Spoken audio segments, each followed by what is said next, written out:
संख्या को निकाल दें तो सारी गणित की इमारत ही ढह जाती है, और 0 को यदि निकाल दें तो भूगोल की सारी इमारत ही ढह जाती है। एक सत्य और है हम सब के लिए कि अगर जीवन में धर्म के प्रति श्रद्धा ही निकाल दी जाए तो उसकी जीवन की इमारत पूरी तरह से ढह जाती है, कुछ रहता ही नहीं।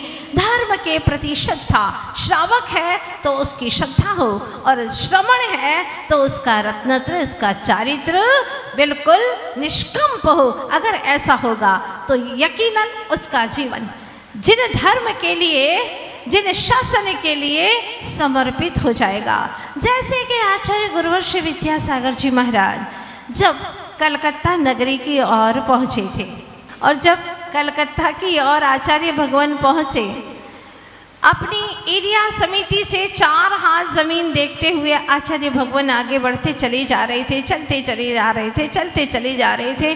बैंड बज रहे थे, काफ़ी शहनाइयाँ थी, और जन सैलाब भयंकर था। बहुत सारा जन समूह आचार्य भगवान के पीछे पीछे चल रहा था।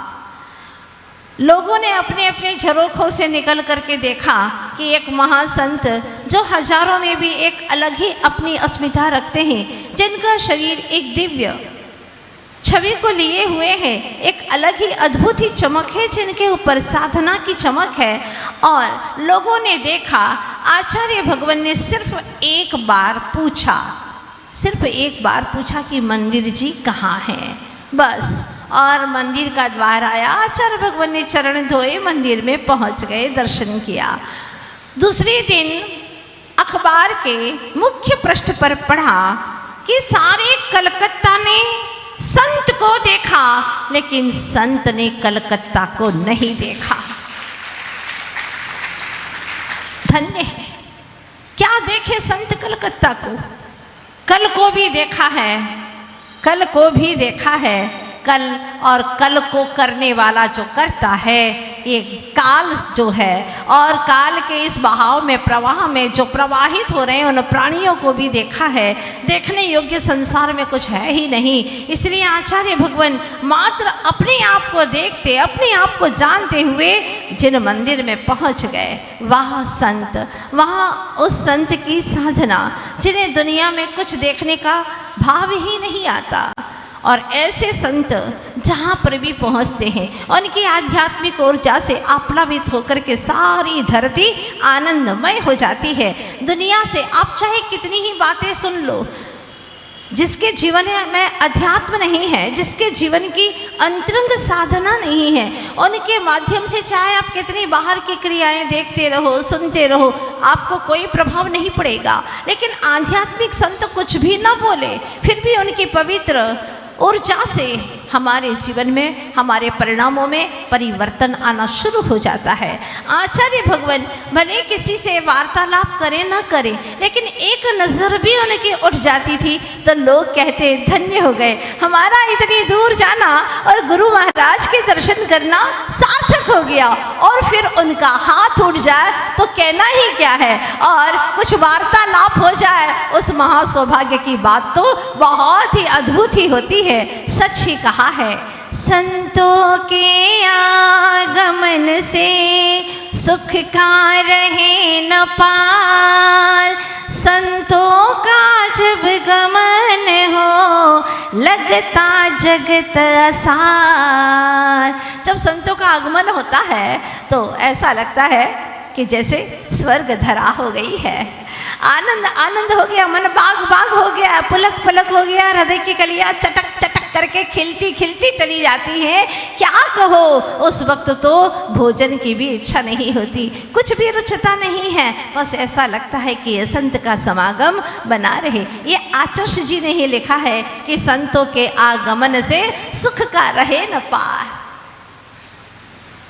एक अंदर अद्भुत ही आनंद प्रवाहित होता रहता है। पर संतों का जब गमन होता है, और बात तय है कि संत अगर कहीं आते हैं तो कहीं से जाते भी हैं।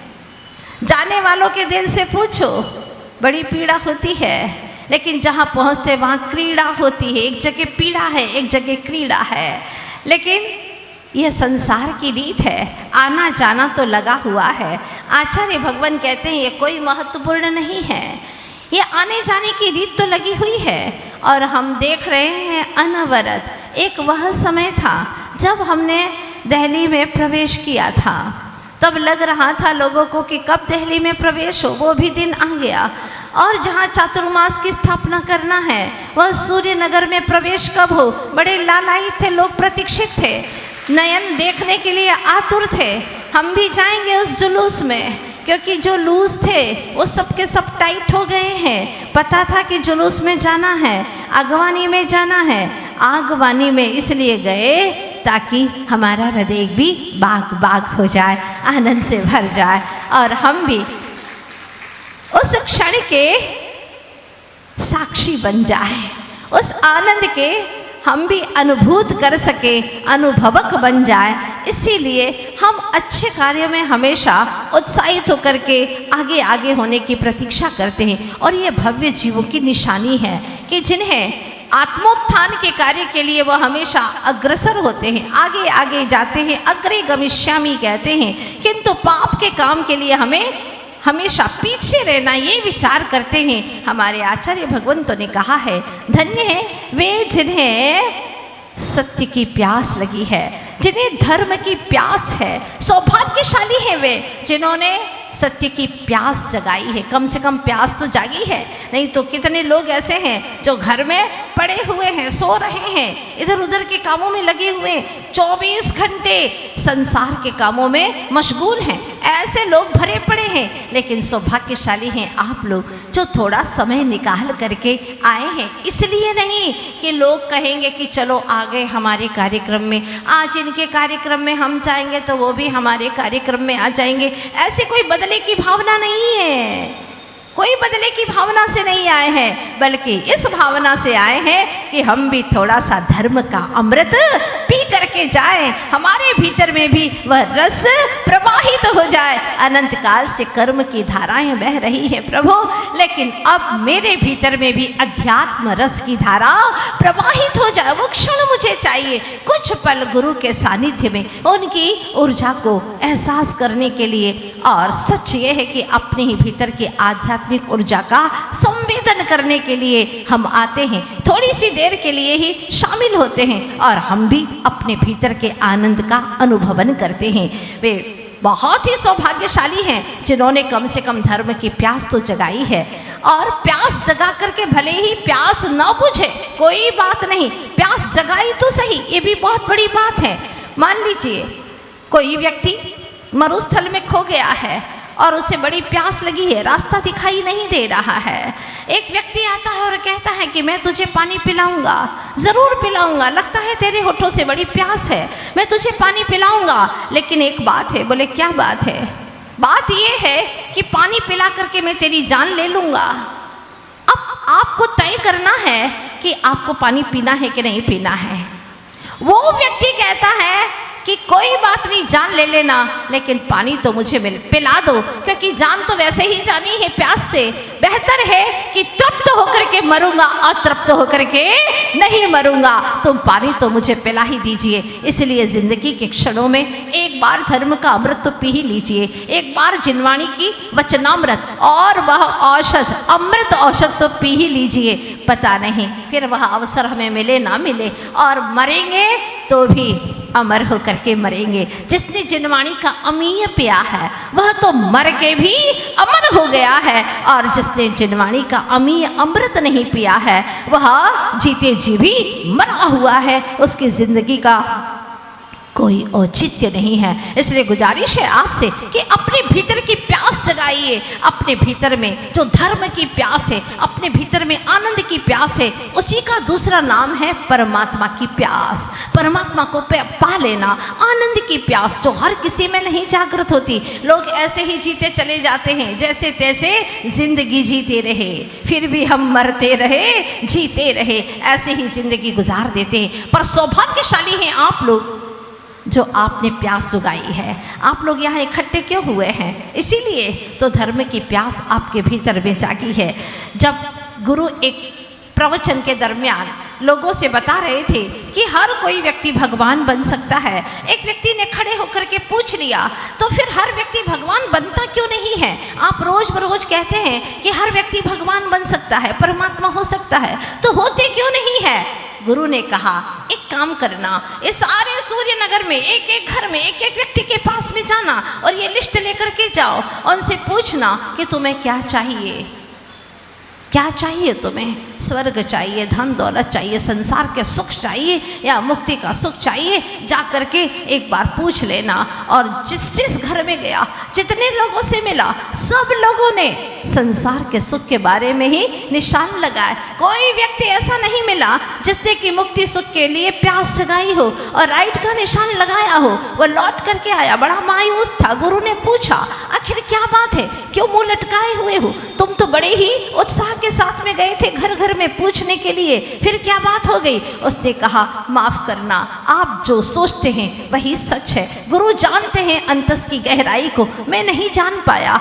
आपने ये जान लिया था कि लोग बातें जरूर करते हैं, विभेति मृत्यु न ततोस्ति मोक्षो नित्यम शिवम वांछति नास्य लाभ। मोक्ष की इच्छा जरूर करते हैं, पर इच्छा करते हैं काम तो संसार की वृद्धि का ही करते हैं, संसार वर्धन का ही करते हैं, जिसमें शरीर का मान सम्मान हो, प्रसिद्धि हो, ख्याति हो, लोग पूछे, अपनी नाम बढ़ाई हो और शरीर का सुख मिले, धन दौलत बढ़े।